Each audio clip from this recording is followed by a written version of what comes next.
पंडित जी सीताराम। सीताराम।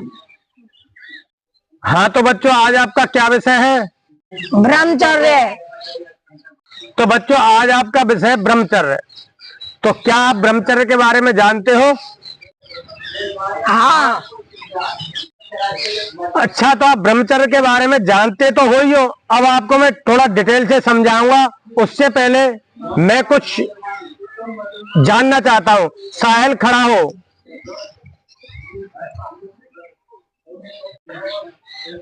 तो साहिल, क्या आपने लंगोट पहन रखा है?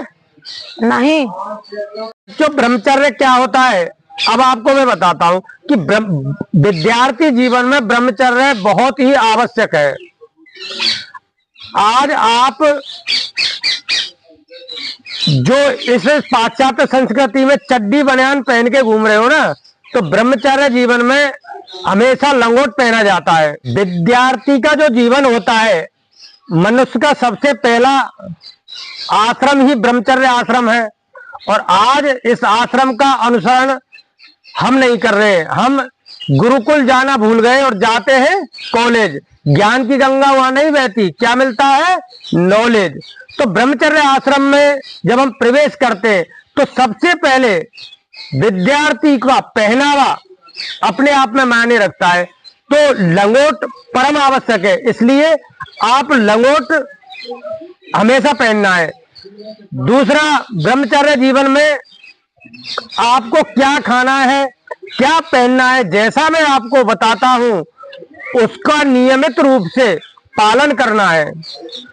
विद्यार्थी जीवन में आप अब गुरुकुल नहीं जाते हो तो आप स्कूल जाइए, लेकिन नित्य प्रतिदिन मंदिर पर आना है और 1 घंटा समय निकाल के आप इस ब्रह्मचर्य के बारे में डिटेल से जानोगे, ब्रह्मचर्य जीवन के बारे में जानोगे।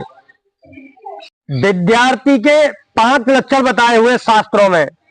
काक चेष्टा बको ध्यानम स्वान निंद्रा तथैव च अल्पहारी गह त्यागी विद्यार्थी 5 लक्षणम।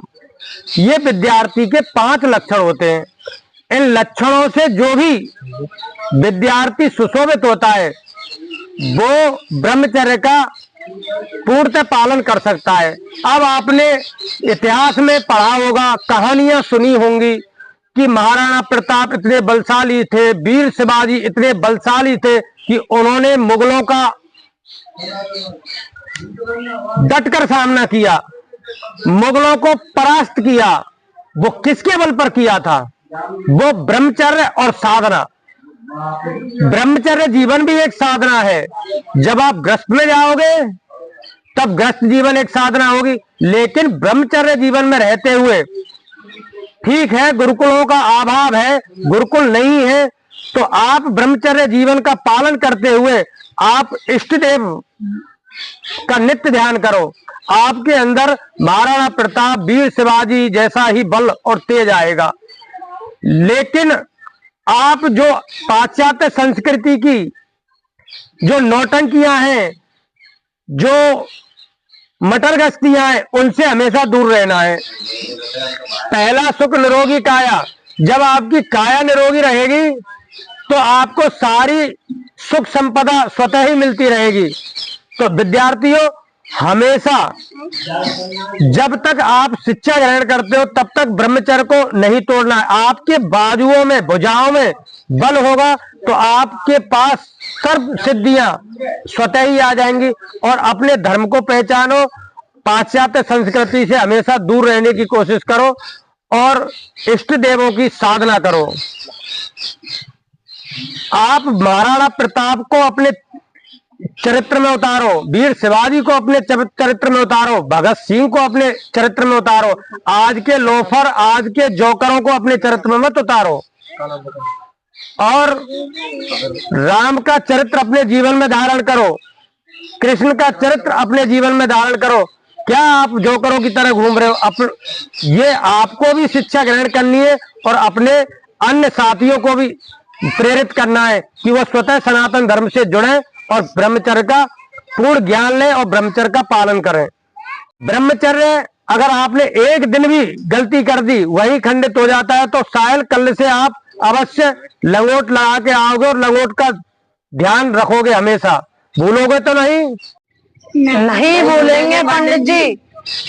ठीक है बच्चों, आज क्लास को हम यहीं विराम देते हैं। पंडित जी सीताराम। सीताराम। भारत हिंदू राष्ट्र की जय। भारत हिंदू राष्ट्र की जय। भारत हिंदू राष्ट्र की जय। घर घर अलख जगाएंगे, हिंदू राष्ट्र बनाएंगे। घर घर अलख जगाएंगे, हिंदू राष्ट्र बनाएंगे। घर घर अलख जगाएंगे। हिंदू राष्ट्र बनाएंगे। जात पात का तोड़ो नाता, प्रेम से बोलो भारत माता। जात पात का तोड़ो नाता, प्रेम से बोलो भारत माता। जात पात का तोड़ो नाता। प्रेम से बोलो भारत माता। जय जय श्री राम।